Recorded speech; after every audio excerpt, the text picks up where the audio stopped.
বক্তব্য দিব না। আমি সিদ্ধান্ত নিয়ে এসেছি, আজকে যারা ঢাকা মহানগর দক্ষিণ বিএনপির নেতা কর্মীরা রয়েছে তাদের সাথে আমি কিছু কথা বলবো।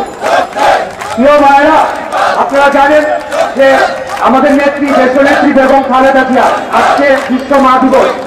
ওনাকে যেদিন এই অবৈধ স্বৈরাচারী খুনি শেখ হাসিনার সরকার তার বাসস্থান থেকে উচ্ছেদ করলো, সেদিন যদি বাংলাদেশের সাধারণ জনগণ, লক্ষ লক্ষ জনগণ সেই মইনুল রোডের বাসার দিকে তারা ধাবিত হতো, তাহলে হয়তো আজকে আমাদেরকে গণতন্ত্রের জন্য লড়াই করতে হতো না।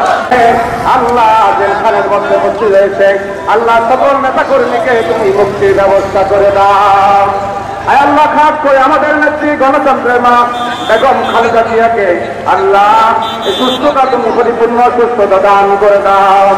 আর আমি খাস করে শহীদ রাষ্ট্রপতি জিয়াউর রহমানকে তুমি জান্নাতবাসী করে দাও।